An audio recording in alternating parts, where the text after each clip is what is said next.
हमारा देश भारत महान है। ये बात तो आप सभी ने सुनी होगी और जाहिर सी बात है आप सभी गर्व से कहते भी होंगे। लेकिन क्या आपने कभी सोचा है कि आखिर हमारा भारत महान है क्यों?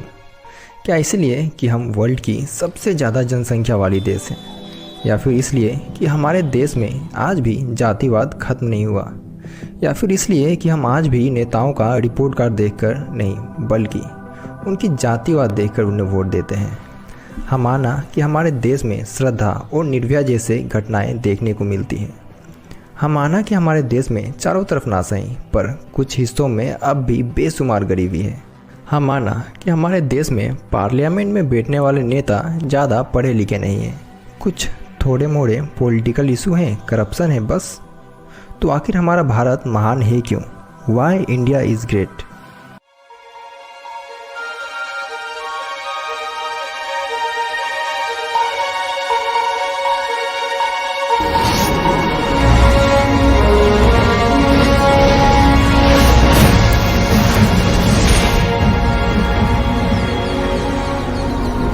हम वो देश हैं जो पूरी दुनिया को ही अपनी अतिथि मानते हैं।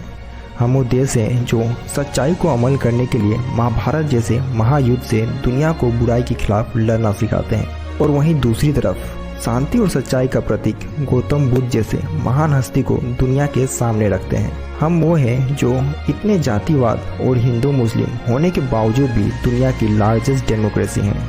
हम वो देश हैं जहाँ एक दो नहीं बल्कि 22 ऑफिशियल लैंग्वेजेस बोली जाती है, जो कि दुनिया भर में सबसे ज़्यादा ऑफिशियल लैंग्वेज रिकॉग्नाइज करने वाली कंट्री है। सरदार वल्लभ भाई Patel, the iron man of India, statue of unity, ये कोई आम स्टैचू नहीं है बल्कि दुनिया की सबसे लंबी स्टैचू है। ये भी हमारे देश भारत में ही है। हम वो देश हैं जो दुनिया को जीवन जीने का सही तरीका देते हैं योगा के माध्यम से, जो कि वैदिक सदी यानी 5000 साल पुरानी प्रैक्टिसेस है।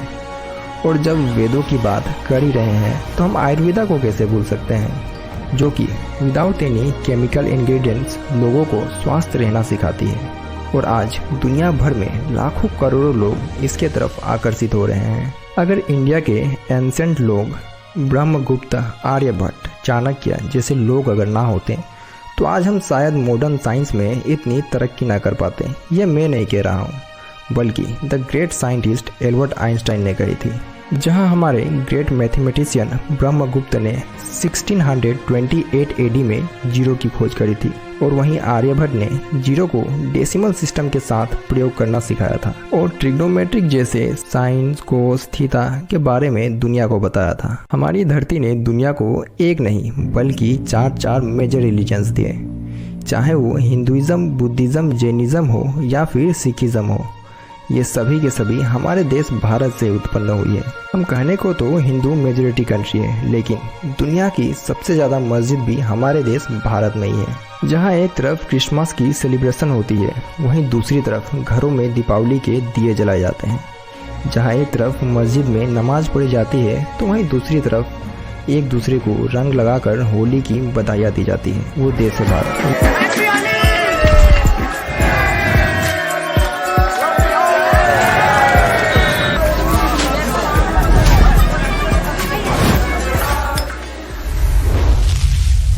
वाराणसी, जहाँ के लोग दुनिया के रिचेस्ट लोग तो नहीं हैं, लेकिन कल्चर, हिस्ट्री, संस्कृति, इन सब चीज़ों में इनका बेशुमार इज्जत है। दुनिया भर से लोग यहाँ घूमने के लिए नहीं आते बल्कि अपने पापों को प्रायश्चित करके अपने मन को शांत करने के लिए आते हैं। हम वो देश हैं जो अपने टीचर को उच्च स्थान देते हैं, उनको भगवान का दर्जा देते हैं।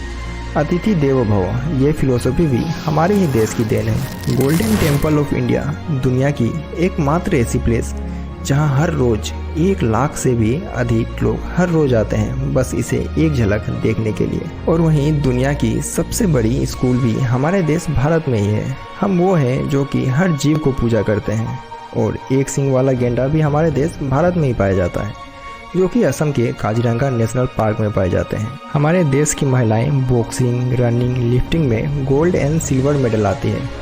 वहीं हमारे देश के पुरुष मास्टर शेफ की किताब हासिल करते हैं।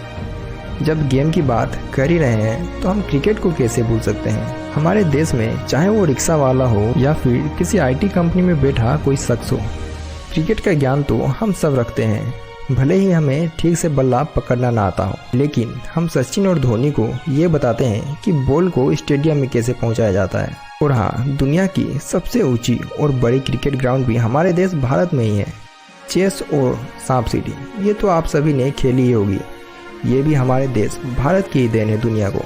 कुंभ मेला एकमात्र ऐसी स्पिरिचुअल प्लेस जहां एक साथ 50 मिलियन से भी अधिक लोग हर साल एकजुट होते हैं।